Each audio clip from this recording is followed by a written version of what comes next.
You're listening to the Beauty Beyond Bella podcast, powered by Formula Wellness. I'm your host, Dr. Yvette Suarez, owner and medical director of Bella Excellence, a diamond-accredited anti-aging med spa in the Tampa Bay, Florida area. On this show, we explore the latest trends in health, beauty, and anti-aging medicine while celebrating the inspiring journeys and achievements of our guests. Hi, everyone. I am here with Luke Lintz, and this is such a treat for us. So he is the guru in social media, branding, and marketing.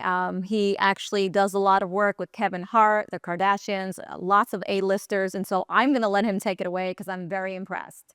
So take it away, Luke. Yeah, thanks for having me here. So what I would love to do, talk to you guys about social media branding, really like how to create content that people actually want to watch on social media, and ultimately how to bring more leads and sales throughout the door. So yeah, I do have some sort of track record over the past 9 years. I built a company that has built brands to tens of millions of followers across social media. We partnered with close to 100 A-list celebrities right now. And yeah, We know everyone out there wants to know the names. So can you give us some of those names? Yeah. So we partnered with the Kardashians, Bella Thorne, Cardi B, Nicki Minaj, Rick Ross, Kevin Hart, Snoop Dogg. The list goes on. Tons of them. That's an impressive list. Yeah. And then you work with little peons like us. So you're very well-rounded. Thank you for helping us out. So tell us a little bit why you're here today, actually, why you came to Bella. Yeah. So I came to Bella because you guys partnered up with Formula Wellness, and we are working with Formula Wellness across all their locations, and we're basically helping level up their brand, level up their social media presence. And so we're helping you guys with a filming session on social media. We've kind of niched down over the years where we're working specifically in the aesthetics and wellness industry. We've realized that this industry needs a lot more help than other industries with branding, because how clients and patients choose a practice and a clinic that they go to is largely based off of the brand, the trust, the credibility that that clinic has.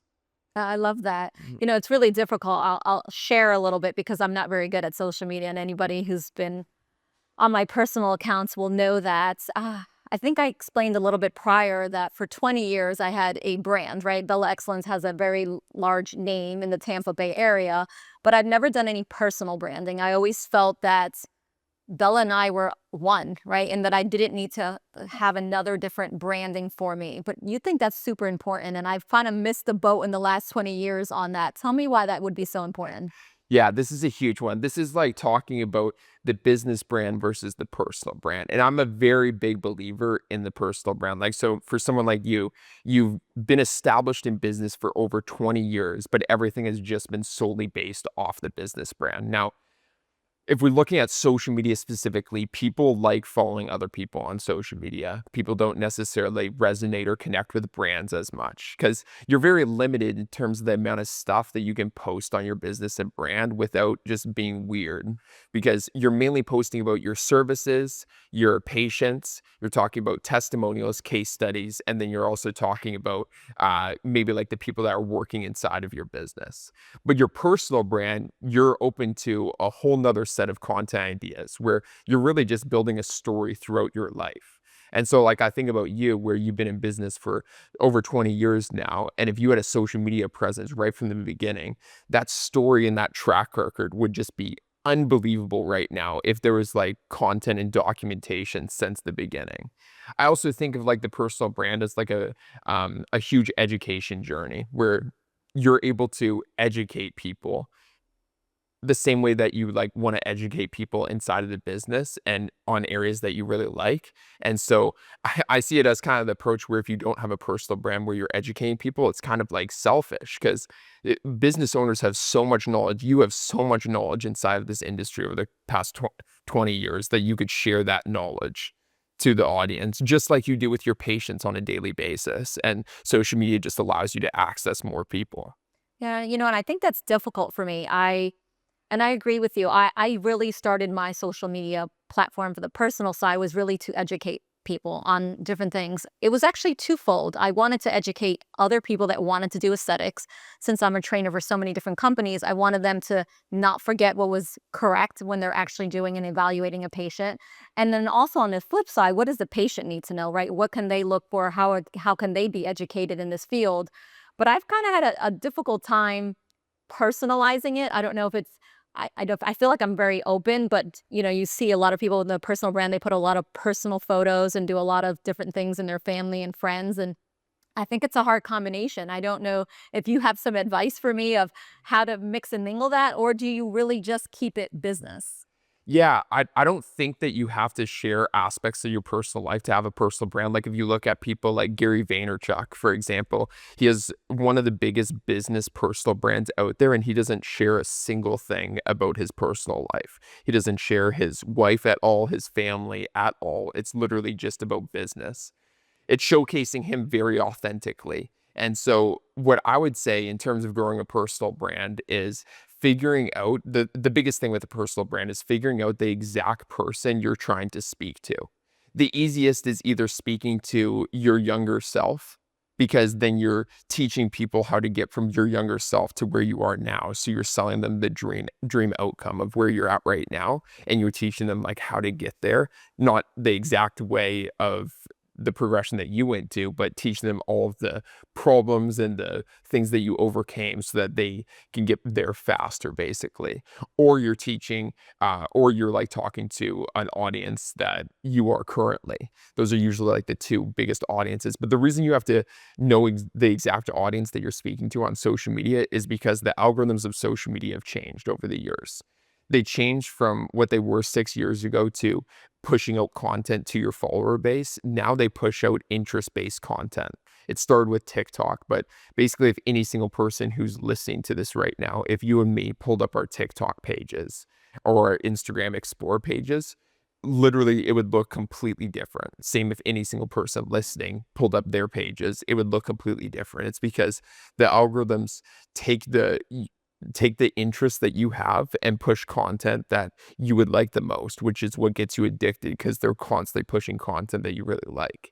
So as a creator of a personal brand, you have to know exactly who you're speaking to, because when you're creating content to a very specific type of person, which is going to help it do better over the long run. Well, and there's so many different social media platforms, right? So you have Instagram and Facebook and TikTok. And is TikTok staying? Is it not staying? Do we take the time to post on it? Do you need to post on all of that? Can you give me a little bit of insight?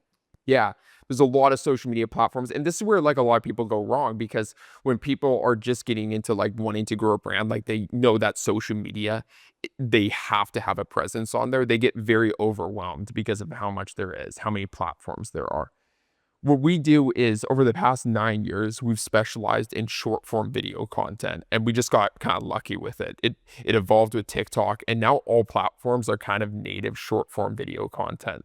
They pretty much all replicated TikTok's algorithm. So YouTube has YouTube Shorts, Instagram has Instagram Reels, Facebook has like a Reels section, and then there's TikTok. And so when we create short form video content for clients, we post the same short form video across all those four major platforms. So you're basically having a way higher chance of performing well across all of those. Yeah, so it's really kind of hard to do it on your own, right? So a lot of times we have to hire people like your group, people that are doing our podcast. How easy would it be for someone to really start if they're just starting? And when do they really need to get outside help? Yeah, it's a great question in terms of getting outside help or doing it yourself personally. It is a hard time. Social media, building up a proper social media presence is really a full-time job. And so it's not about just allocating the time into social media, but it's also setting the right expectations, where it's like growing a business almost. You're not going to start up a business from scratch and then expect a business to be performing extremely well after 6 months, because that's a bit delusional.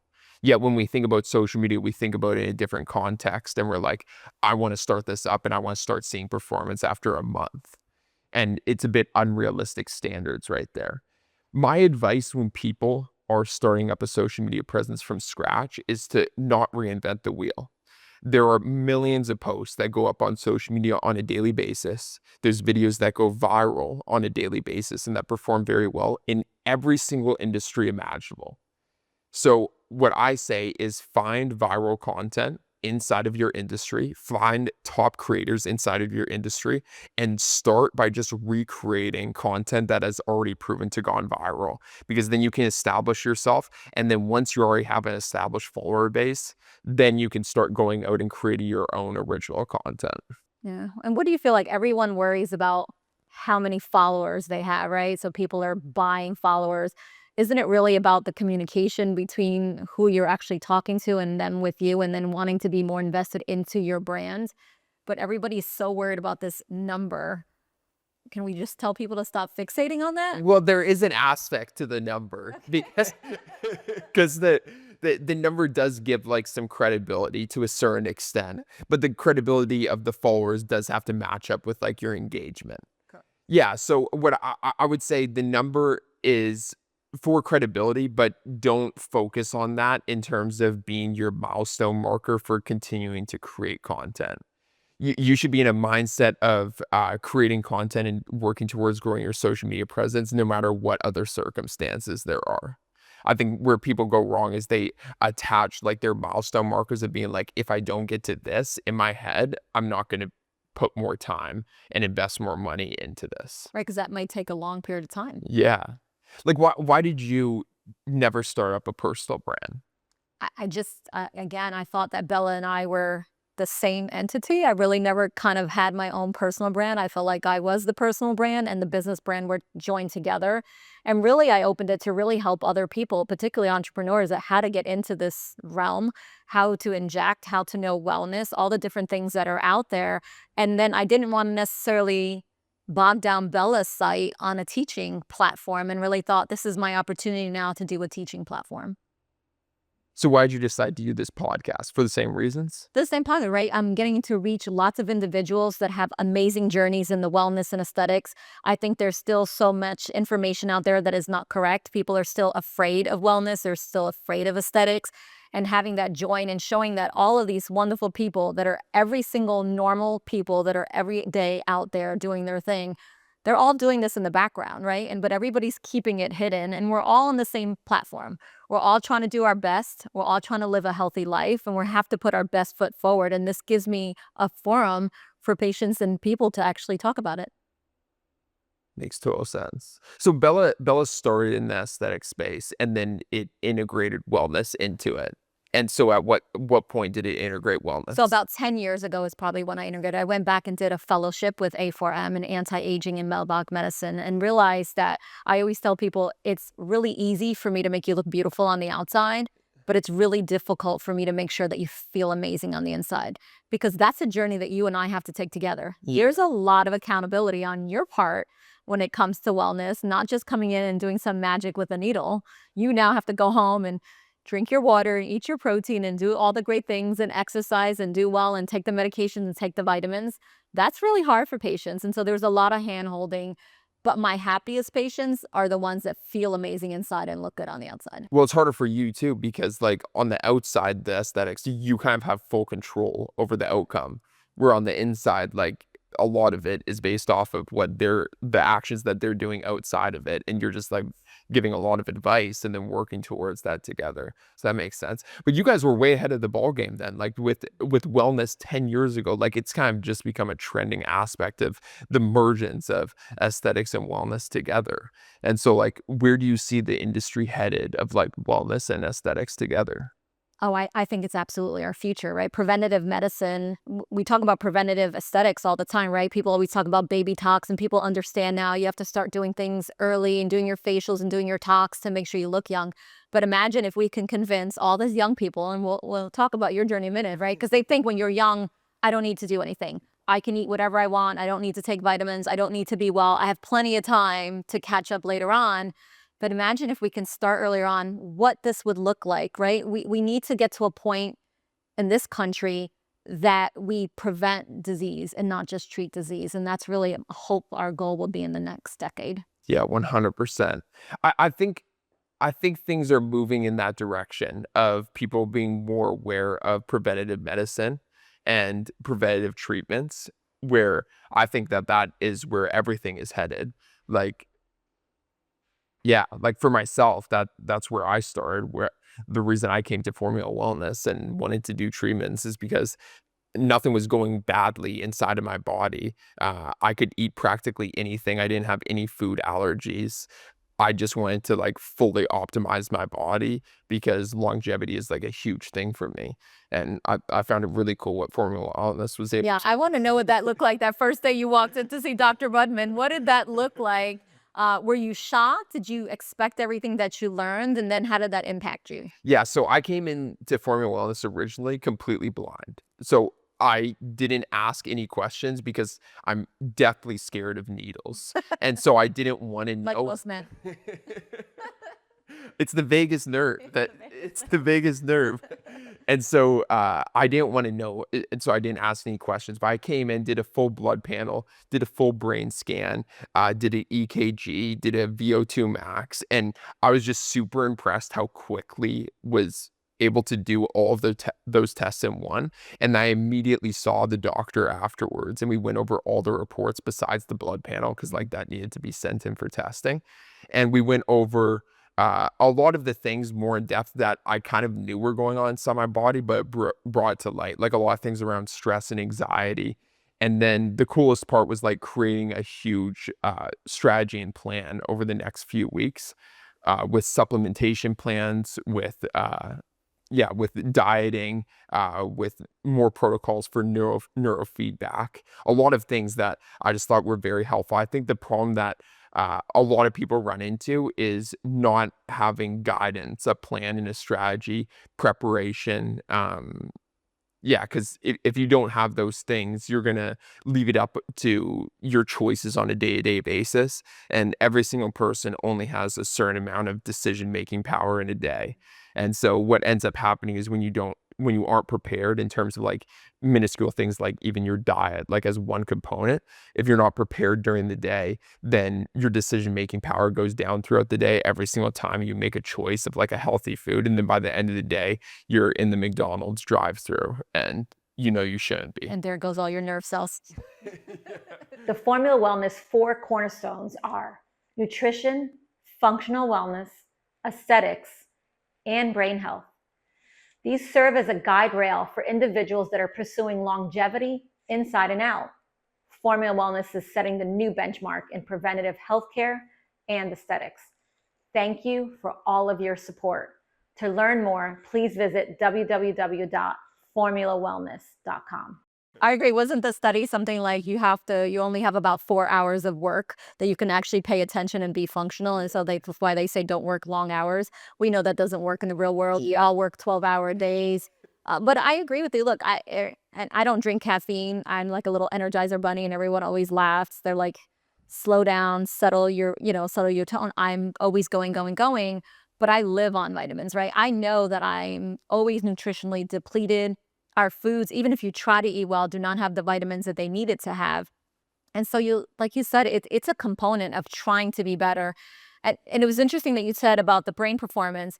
One of the things that I'm always most concerned about on our young generation and even our older generation is that anytime we hear anxiety or anytime anybody's stressed, and I think everybody's stress levels are high, people get put on antidepressants and anti-anxiety medication. And that hurts my feelings a little bit because we need to be a little bit more cognizant of how to get them into a plan that they could be successful without being dependent on these medications. Yeah, like I can't relate to somebody who's depressed because I don't think I've ever been depressed. Like I've been very sad at point. So I don't know exactly what they're going through. And so I just know that type of medication, there are way better alternatives out there. I think the people who are put on the medications don't get the proper advice beforehand of everything else that's just as good in terms of optimizing their diet, optimizing their health plan, optimizing their gut health. Like there's so many more things that should be mandatory to do before going to like those extreme routes. Yeah, and that's probably because people are so dependent on healthcare and health insurance. And my patients will tell me the same thing. Well, my health insurance doesn't cover that. Why don't they cover my vitamins? Why don't they cover my bioidentical hormones? Why don't they cover my peptides?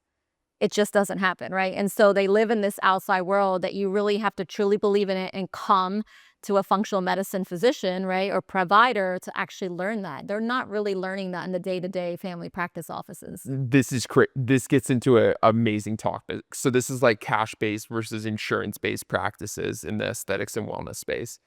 My belief is very strong that like common everyday practices that are full insurance-based medical offices don't provide these types of treatments because insurance providers know that they actually heal you and they actually like get you better for the long term. And unfortunately, these insurance companies don't want that for people, in my opinion. I think that they want you to be fat, sick, and getting old extremely fast because it puts more money inside their pockets. Yeah, look, I think the insurance definitely don't want us to get well. I would like to think that my colleagues and physicians out there, we took an oath to do well, right? We make sure that our patients are taken care of. But they live in this box that they have to see a patient every 10 minutes. And it's, here's a prescription, just here, I'm going to treat your symptoms. There's no plan on how to prevent anything. And then once they're on the medication, I'm like, okay, fine, you put the patient on medication, but how are you going to work backwards and get them off these medications and not make them a diabetic? They don't have to be sick forever. Yep, 100%. I think people underestimate the power and the abilities that you give to offices when you go the cash-based route. Like as a patient, like for myself, when I had the first experience of this, I got dental insurance. I had dental insurance my entire life, but then I don't have dental insurance anymore, and I needed a filling. And so I went into an office same day, and I said, "Listen, like I'm a cash payer. Like I'm ready to pay." They got me in that literally right away. Came right away. They did a same day filling. And then afterwards, I was running into some problems. Came back. They got me in right away again, and I was like, "Wow, this is a luxury experience that I would not have got if I was an insurance payer." Yeah, and that's a sad concept, isn't it? Yeah. I know. I totally. Look. I fight all the time, and you may not know this, but I'm a survivor of breast cancer, 4 years. Oh my God, no way. And I struggled a lot with my oncologists and physicians because they don't believe in prevention and wellness. And so there was this battle of everyone needs chemo. And I look at it like, okay, what can I do better, right? So I know that fiber and onions and garlic and all these things could improve not getting metastases. And so I try the diet route and the wellness route. And I think there needs to be a place for both medicine and prevention. And we need to marry that. And really, the providers need to take that forefront and not fight against each other. I still fight my colleagues in town because they don't believe in wellness. And so it's been a struggle. And I love young people that are into it now. I feel like your generation is going to lead the path with us because our older generation are stuck. Yeah. I think it's a misconception in people's minds where people think of wellness and people think of like very, very like holistic side of things, like very raw type stuff, where like different like essential oils, oregano. I think people have that stuck in their mind where wellness and the wellness side of things now encapsulates so many different aspects of things that's way better than traditional medicine. I agree that, I never thought about that, but I think you're right. I think even back in the day when we did that, as I was an ER physician, and when people would say something like that, I'd be like, oh God, they think this magic vitamin is going to cure all, right? And we did. We kind of poo-pooed it and said, like, hey, that's not going to really work. But it's a combination. I'm not to say there's always a place for medicine. Obviously, we never want someone to be ill, and we need to get them back into a good, healthy state. But how do we keep them in a healthy state is not our traditional medications that we've been prescribing for years. So let's talk about the stuff that you do in terms of the wellness side of things, Bella. Yeah, so of course I love the wellness side of it. I think my terminology, and I've said this for many times, is I love testosterone. I think it's my pixie dust that I can sprinkle on everyone and we would just be happier. And it's probably the #1 hormone that really gets backlash for both men and women. I, on a daily basis, get told by women, I need testosterone. And I'm like, it's a man's hormone. I'm like, girl, like memory, focus, libido, energy, lean body mass.